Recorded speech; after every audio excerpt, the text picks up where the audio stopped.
Welcome into K-State Online. I'm Mason Voth. That is Drew Galloway. Middle of the week. We got basketball going on tonight. We talked a little bit about it yesterday.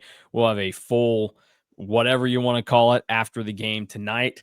Going to start going live after every basketball and football game here moving forward.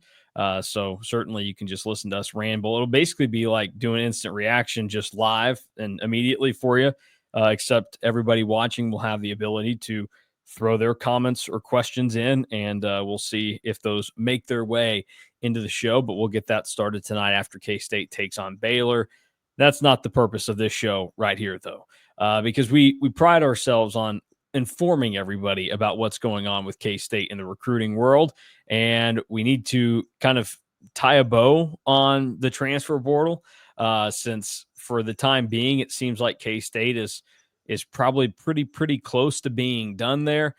They've added a couple of other guys, not totally recently now, but just with everything that's been going on, we haven't gotten to them yet. And so we'll get into it in just a moment. But first, you know what I'm going to do, Drew?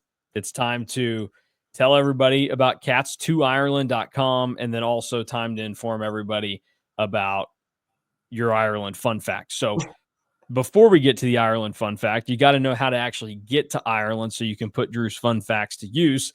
And the best way to do it, if you're going to watch the 2025 Aer Lingus College Football Classic, is to visit cats2ireland.com. That will be how we're getting over there, how we're experiencing it, so we can watch the Cats and the Clones on August 23rd of 2025, the very next college football game to be played will be K-State and Iowa State. Everybody will be watching it. It's going to get a big number. And if you're somebody that's thinking about, oh, the TV ratings are important, K-State did really well in regards to the Big 12 this year, ratings-wise. I think they maybe finished second behind Colorado in terms of viewership. This is going to give them a massive boost and leg up next year. K-State and Iowa State from this game alone is going to give them – these will be the two teams behind Colorado next year, without a doubt in my mind. So it's big for everybody watching. And if you say, I don't want to be a part of that number giving eyeballs to whoever picks it up, Fox or ESPN, cats2ireland.com, get over there, use your eyeballs, watch it in person, and you'll have a much better time. And then you'll get to mosey around Dublin or what other part of Ireland you want, and you'll be dishing out fun facts that Drew Galloway gave you. So we learned that Drew, by way of his wife, now owns all the castles in Ireland, apparently. We did some research was done before the show. So the Galloways decided they own most of Ireland now. They're royalty there. So bow down to Drew, who brings you a fact. So my fun fact today, I've had to do a lot of research on this because this just doesn't sound correct, but it's on like 4 Ireland fun fact websites. It says that the average Irishman drinks 100 liters of beer a year, which, in case you were wondering how many that is, that's 26 U.S. liquid gallons. And it says that in Dublin, there is a pub for every 100 inhabitants that live there. So go over and get wasted is what I'm saying. Yeah, I guess that's probably true. In middle school, we had to do like an international fair thing, and everybody had to pick like a country to do a presentation on. I ended up picking Ireland, I think, because it was just towards the end. I don't remember much from it. I focused a lot on like sports in Ireland. It's a shame they weren't playing college football games over there in like 2011, 2012. Would have really beefed up my research. But yeah, I was not looking up beer facts in middle school. I just remember doing whatever for that. But I believe it, and here's a question for you, Drew. You talked about the beer consumption in Ireland. Where would that kind of rank up there in terms of beer consumption if you just take people that tailgate in Bill Snyder Family Stadium? Like where is the average college football fan? Where is their beer consumption to trying to catch up to the average Irishman? That's actually a really great question. Like, I would love some research done on that. This also says that because of the average of how much that they drink of beer, it puts Ireland in the top 10 of the world's largest beer drinkers. That doesn't surprise me. I mean, I would like to know who's above them in that. Do you have any? You have access to that at all No, on some of the other I countries? unfortunately do not have access to the top 10.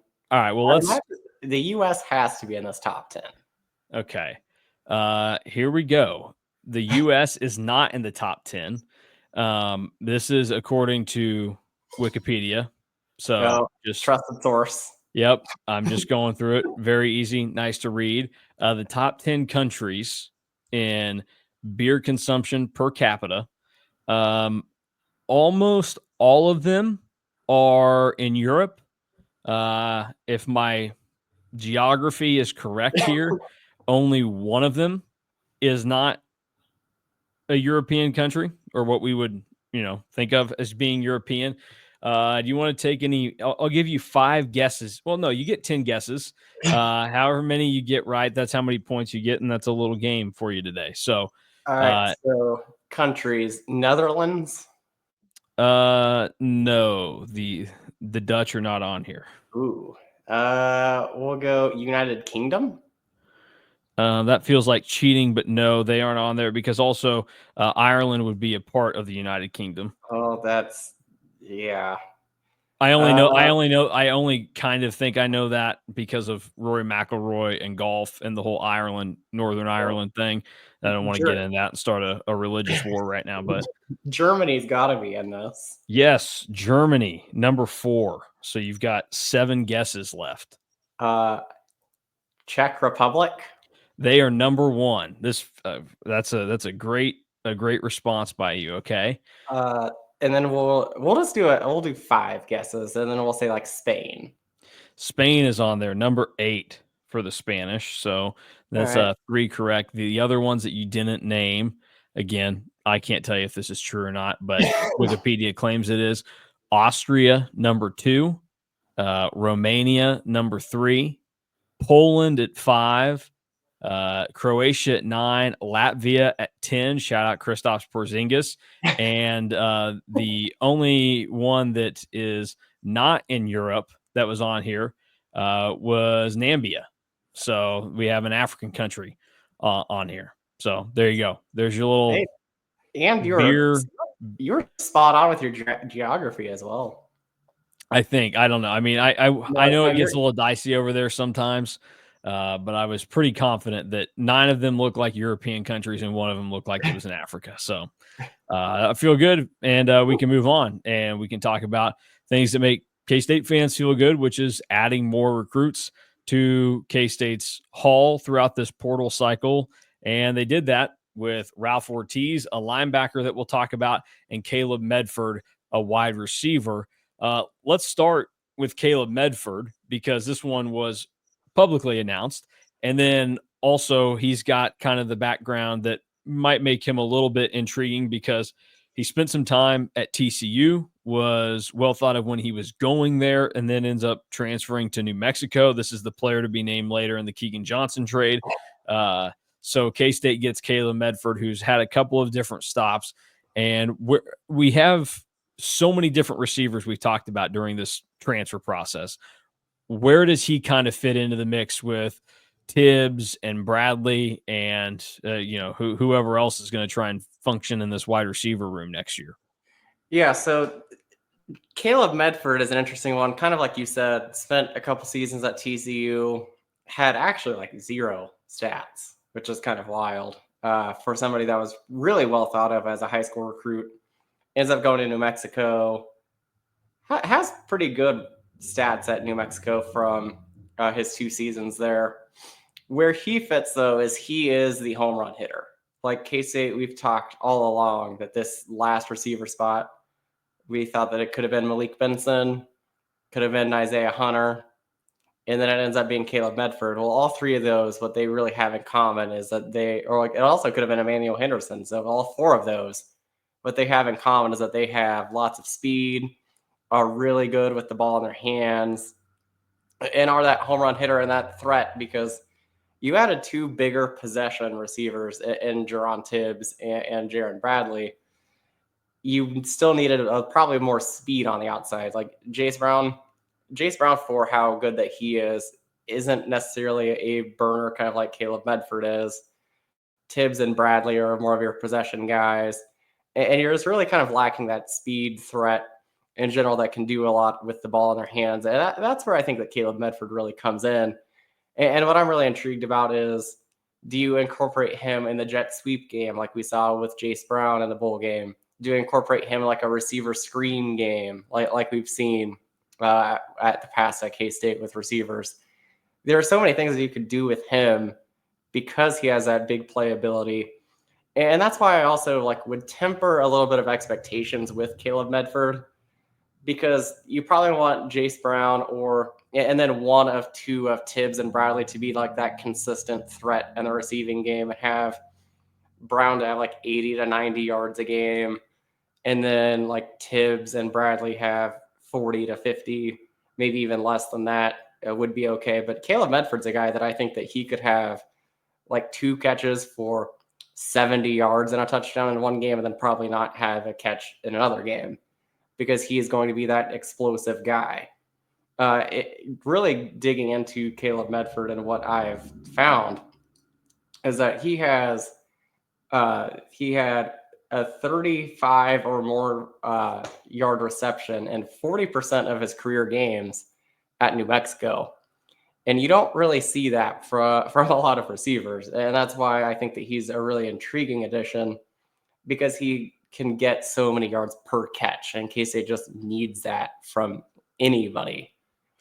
Yeah, that is one of the things that was really missing from K-State. And we saw Jace Brown had his moments this past year where it was he can make that big play, but really there wasn't anybody else that could, and really nobody else on the team had that trait or potential about them. Like, that's just not the type of receiver that Keegan Johnson was going to be. I know that some people will point to like numbers he had his freshman year at Iowa.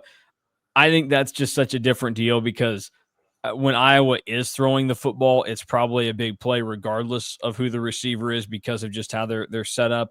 But outside of that, like, you looked around, it was Jace Brown had to make the big ones, and he did. Colorado, he did it at Iowa State. He had some other ones, but nobody else really fit that bill. Now you're looking to try and find a little bit more of that, because Jace Brown's a pretty steady and clearly proven number one at this point that I think you feel good about for the most part, and then it's filling out those other spots. One area that K-State is filling out, we know linebacker has always been, at least over the last couple of years, a very important position to load up on for K-State, because they always seem to end up with injuries and guys banged up there. One of the additions that they get in this transfer haul is a Division II linebacker that just recently played at West Florida in Ralph Ortiz. So what do you know about Ralph Ortiz? Yeah, so West Florida, same school as Max Jones. So we'll start there. I mean, we have seen K-State be no stranger to FCS, JUCO transfers, flipping guys from the FCS level, flipping guys from the G5 level. K-State might be one of the only schools in this next season. I think it'll be them, and I think Missouri, that are going to have transfers coming in from the D2 level, the Group of 5 level, and the Power 4 level, which is really interesting to kind of just see that is where football is now, as much as it kind of sucks that is just kind of a thing for some of these smaller schools. But Ralph Ortiz, I think, is really intriguing. Somebody posted on the board, DeCorey Johnson looks like a high-end comp. I loved DeCorey Johnson when he was at K-State, so I would really take that. He has a lot of speed to the linebacker room. Like, there are going to be people that are kind of shrugging this off as, what is K-State doing taking a linebacker from West Florida that only weighs 200 pounds? But if he can get to 210, 215, we talk about the different body types at Sam linebacker. Like, Jayshon Ross would probably be a bigger one. Desmond Purnell is a bigger one. Well, the lighter one is Ralph Ortiz. And I think that you kind of need a combination of that small one and the bigger one if you want to do a lot of different things in your defense. And then the other thing with Ralph Ortiz is, at least for this upcoming season, he doesn't need to be great. Like he can kind of take this season and learn from Desmond Purnell and spell him for a few snaps, but he doesn't need to be like a world beater out the gates. Like he can be a backup to Purnell. He can play a lot of special teams, and then Ortiz also has another year of eligibility, I believe. So he has that to kind of get ready for next season. If you really want, again, a peek behind the curtain of how these things go, Ralph Ortiz posted on his Instagram story earlier today of his locker at K-State. And that's kind of how everybody found out that he was officially at K-State. But Ralph Ortiz committed. Like, I think if I'm getting my dates correctly, he committed like the day of the K-State Rutgers game. Like, this has been done for a while. Yeah, well, and it was also one of those where, like you said, he posts a picture of his locker today, so it's like, okay, this is probably a real thing. But some people had noticed that a couple of weeks ago, probably close to a month ago, he had put Kansas State in his Instagram bio as well. So it's like, we think this is a thing, but there was no way to really be certain until there was, some confirmation there. And obviously, people were able to figure out he's enrolled, he's here, and then he posted a picture of his locker. And yeah, like, this is for I think most people probably get it, but for those that see the Division II West Florida tag on him, Chris Kleiman and K-State have the ability and have shown the ability to be able to go out, and if they needed another linebacker, they could have gotten some random linebacker transfer from a school that you've heard of, some Division I school out there. But what they are trying to do in this process is land guys they think can take kind of a step moving forward. And obviously, Ralph Ortiz is a guy that they see something for, and some traits that could play out in a big way. This isn't to the same extent, but I think there were a lot of people like when Reggie Stubblefield got added, going, "What the heck are they thinking here? What is this move? I mean, this guy, he can't even get his stats right. Like, what is going on?" And then obviously Reggie Stubblefield has turned into one of the biggest fan favorites of the Chris Kleiman era. And it worked out well for K-State and had people wishing that Reggie, in addition to maybe fibbing about his stats a little bit, had fibbed about his eligibility and had another year or so available. Although, his Prairie View A&M brother and Drake Cheatham also worked out for K-State coming in after him. So I don't have any doubt. I have no worry about where Ralph Ortiz comes from. It's just going to be interesting to see how they, like you've said, utilize him and what that ends up looking like. But there is a path and a role that very easily could carve out for him. Oh, yeah. And I think that another thing that should be kind of pointed out here, too, is it's hard to get transfers from these bigger schools if you already have a proven starter. Like Desmond Purnell will be in his third season as a starting Sam linebacker at K-State. That's probably the role that Ortiz is going to have. Like, you're probably not going to get somebody unless that they are somebody that just hasn't really played before at their old school. We're like, I would rather take the risk on Ralph Ortiz, who has the production at a lower level that can come in and be a backup, than having somebody that hasn't played a single down at their other school to come in and be a backup. It's a little bit different because K-State's been able to really maneuver that at quarterback and running back pretty well. But I think that there are certain positions that you just really can't do that at. And linebacker is kind of one of them. You could even argue that quarterback, probably that was one of the more insane things. I think that K-State was able to get Taquan Roberson last offseason. But there are positions where it's probably a little bit harder to maneuver. And especially because you'd also don't want to run Desmond Purnell off. And that's when the portal is still open. So I kind of understand going at the lower level and just kind of seeing what happens. Because, again, like I said, he just needs to be like a good depth piece. And I think that K-State has aced bringing in Ortiz. If him and Gabe Powers literally just play a snap at K-State, they've already taken a big step in transfer linebackers than the last handful of seasons. That is the truth. Just to kind of put into perspective where this all works out to, kind of interesting that K-State has added transfers from West Georgia and West Florida in this cycle. And obviously Marquavius Moss is highly thought of. Here is, and I guess I'll ask you this before I go into it. Do you think K-State's transfer class complete, or maybe one or two more kind of bleed in here, or it's just waiting until the spring to see how rosters shake out? I would say probably one more is added. And if I was to guess, I would set the over under for spring portal additions at 0.5. Okay. I was going to say -2.5, or, well, it'll be more Because, than that. It'll be more than that with the yeah, way the roster limit's set. because there's going to be a lot of guys that end up having to depart in the spring. And because of that, I'm just not sure what the spring window will necessarily look like. I want them to get rid of the spring window anyway, Yeah. because I just think that it's kind of pointless, because you shouldn't have to re-recruit your own roster twice. Yeah. Yeah. No, I totally agree with that. So as of now, here is where the influx of players comes from for K-State in this transfer class. So Ralph Ortiz is West Florida, Division II. Marquavius Moss, West Georgia. That is, they just bumped up to FCS. They had been Division II. Then Brandon Snee from Wagner, FCS. But outside of that, I mean, it's a big mix for K-State. Purdue for Tibbs, South Alabama for Fortenberry, New Mexico for Medford, Arizona for Maldonado, Boston College, Nebraska, USC, Oklahoma, Alabama, Ohio State. So K-State hit the high end and the low end of the programs that they are bringing in from. And I think that kind of variety for people should probably showcase the kind of job that they're doing here.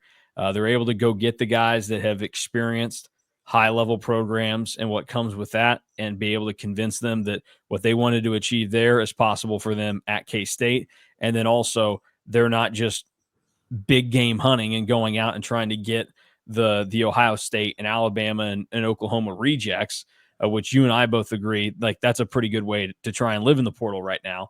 But they're also still doing the due diligence and trying to find the guys that slip through the cracks that end up at a West Georgia or a West Florida or Wagner or whoever it may be.